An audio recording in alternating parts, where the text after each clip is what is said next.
guys, this is Dormouse03, continuing Remember Me, Episode 2 on Memory Hunter difficulty. Hey, I'm back. Ready to play Follow the Leader?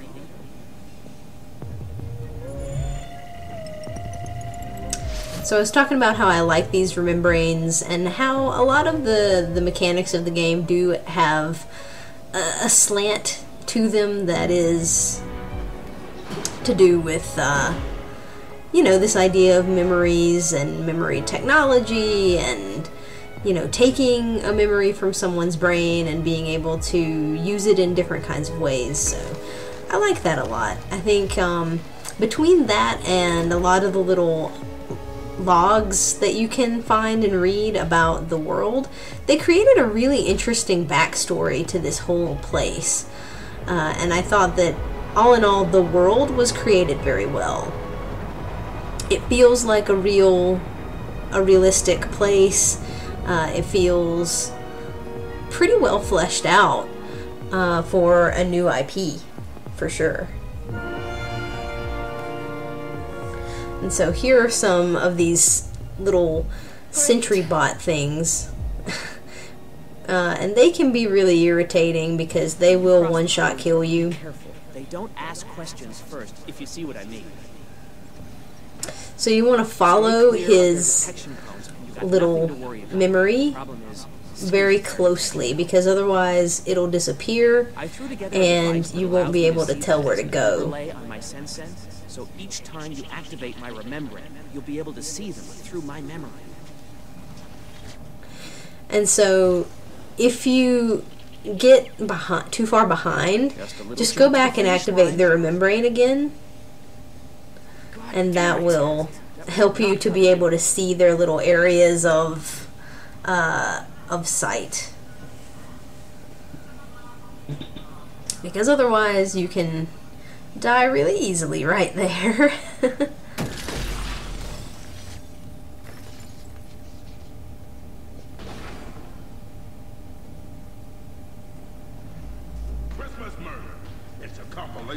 And so here's another little thing about Kid Christmas.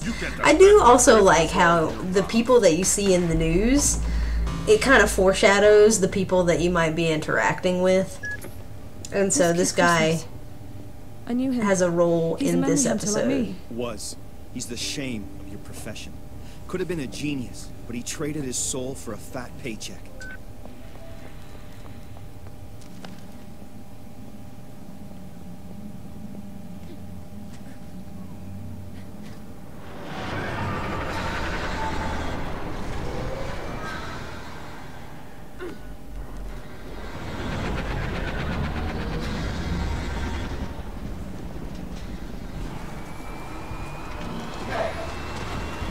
So we have another dropship of enemies right here.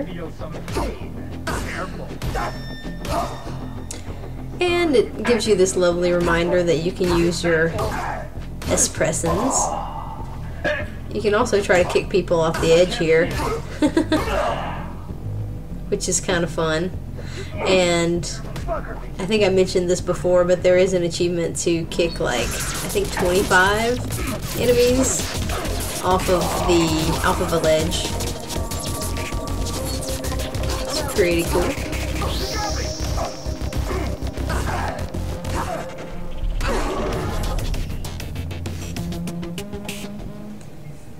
Finished them off pretty well. And again, using a combination of, you know, your heavy damage combos plus your espressons. Tori Sheridan loves to contemplate her creations from her balcony. Keep following bad requests, remembrance. Using your cooldown combos if you want to continue to use your Sense and Fury, you know, a couple times. It really has a pretty low cooldown on it, so if you use some of those cooldown combos, it'll come back very, very quickly, and you can kind of chain Sense and Fury if you want to. Alright, so we have some more of these bots here, and again, you want to follow him really closely through here, or else it's going to disappear. And if that happens, that's a really narrow section there, really easy to get trapped. To get to the other side, we're going to exploit a privacy statute that forbids drones from scanning through walls.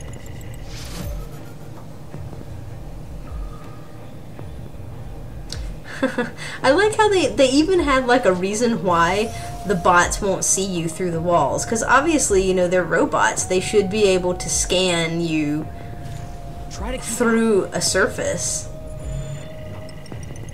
But because these are like personal bots or whatever, you know, people decided, oh, well, we don't want them to be able to see through walls and stuff. We want to be able to have some privacy. I don't know. Just little touches like that, I think, they can really help to make the game feel less gamey. Like, you know that it's a gamey mechanism there that you're using. You know, put down a shutter, the thing can't see me. But giving it a reason that feels realistic and kind of organic, I think that those are really good touches that you just don't see enough of. Or at least you don't see them done well. Enough.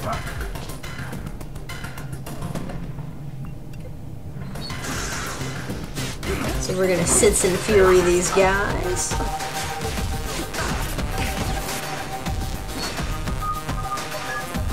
You should be close. Were there only two of them there? There were only two of them there. Miss Sheridan directs the Phoenix Project, the Neo-Paris global renovation. I want to know the secrets of the Saint Michel Dam. The dam overlooking the district. Why? Let's just say I'm a believer in the free circulation of persons and goods. Right, so we're gonna go steal the blueprints, I guess, from this architect. Which is kind of a neat idea. And now this is something that I don't feel was explained super well, because it seems slightly inconsistent, right? Like when you steal someone's memory, like we're about to right now, it seems a little bit inconsistent whether they notice. No, not the dam. That's strange. It's really strange. So when you took her memory, it kind of gave her this little... Get the security codes. Transfer them to me. Edge, your bit rate's tumbling. Someone's trying to hijack our comms. Try to get somewhere higher. Hurry.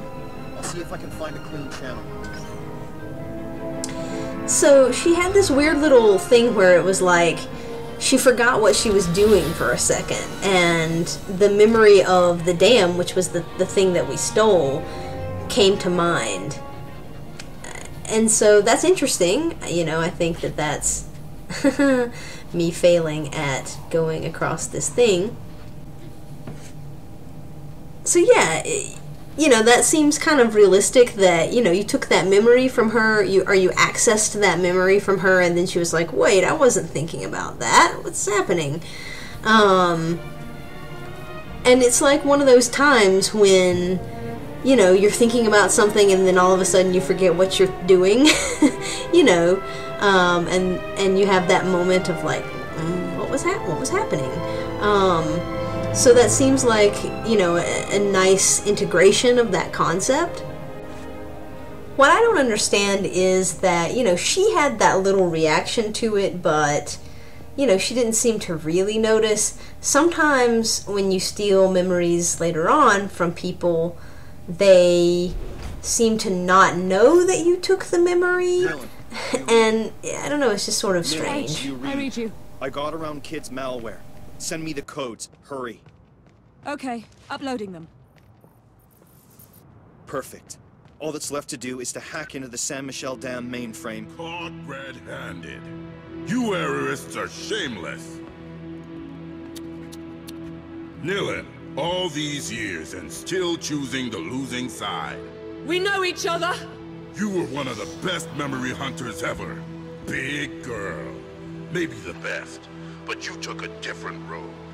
And look where that got you. A criminal, hunted, and a head full of holes. Political ideals are so last millennium. You always waste so much saliva! Or is it just when you're on the air? You always had that cocky, loudmouth thing going for you. I'm gonna enjoy this. Time for the Christmas show!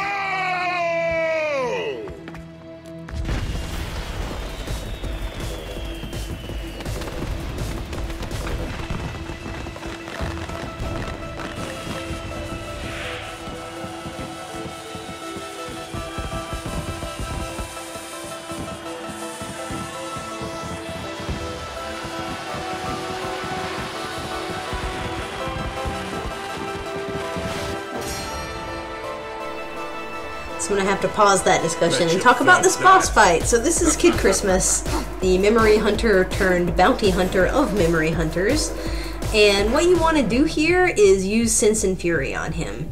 And there's 3 phases to this fight. There's, you know, this one where he's just sort of running at you like one of the bigger thug enemies. And then once you hit him with a Sense and Fury combo, that'll hurt him enough to send him into the second phase. You've earned a taste of Kid's hammers. It's time to meet the Spammer! Yeah!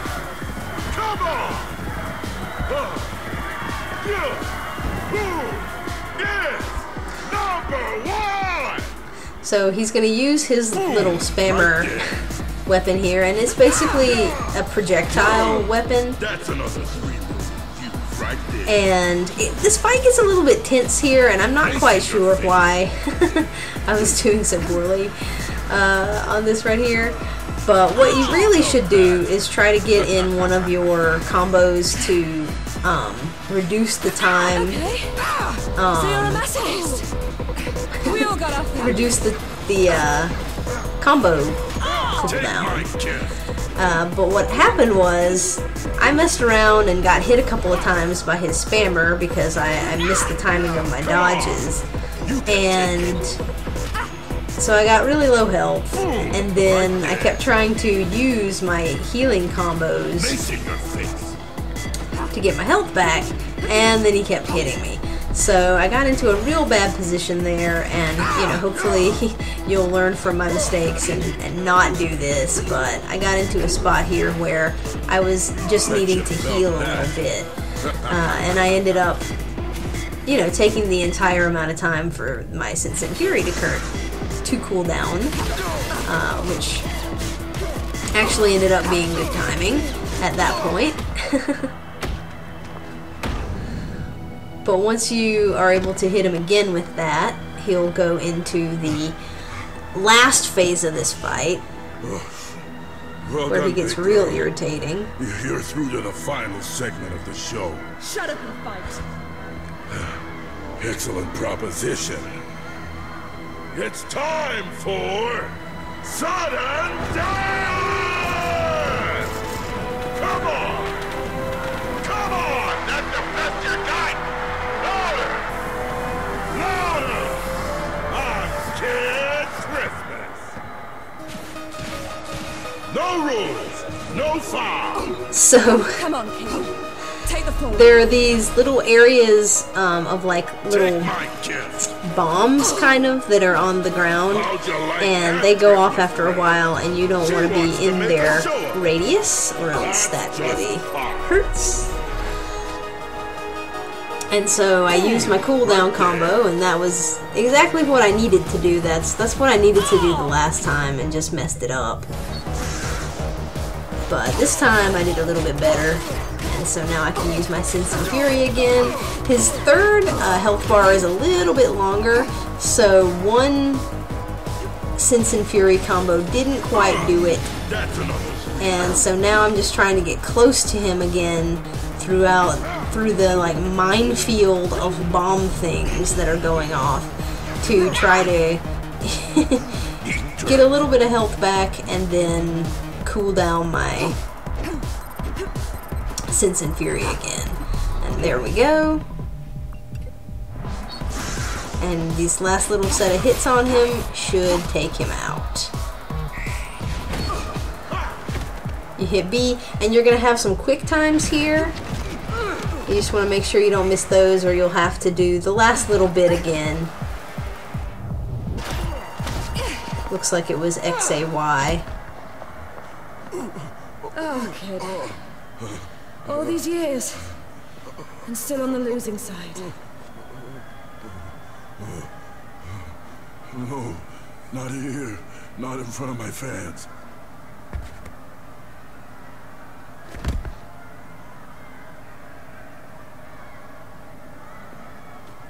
No, wait, we can talk. I can give you a whole other...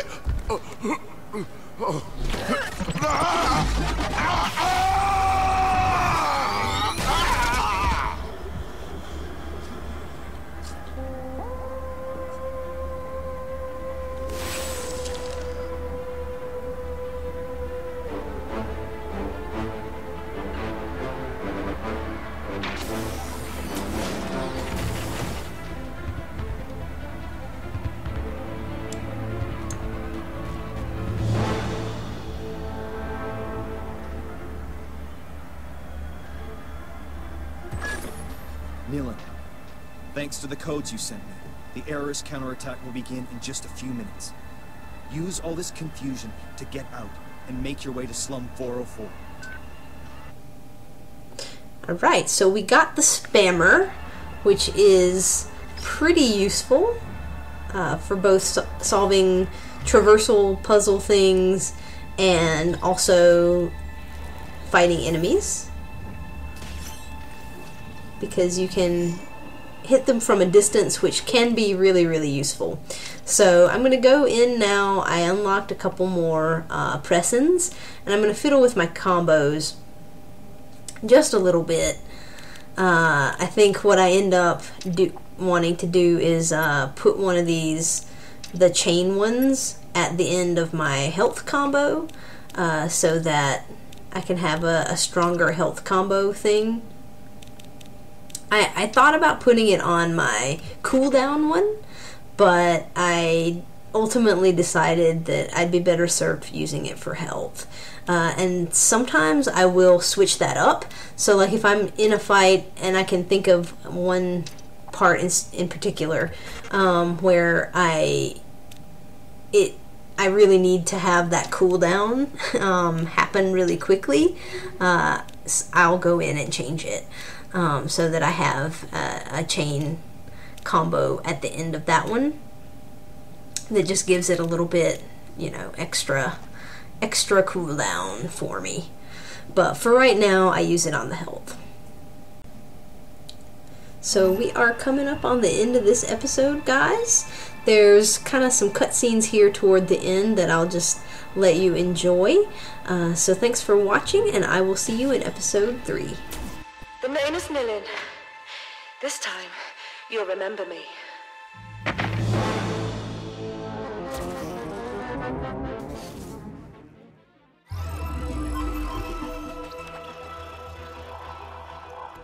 At 10:47 this morning, sirens blared throughout the entire city when the Saint-Michel Dam suddenly opened, releasing billions of liters of water from the Saint-Louis artificial lake into the peaceful Saint-Michel district.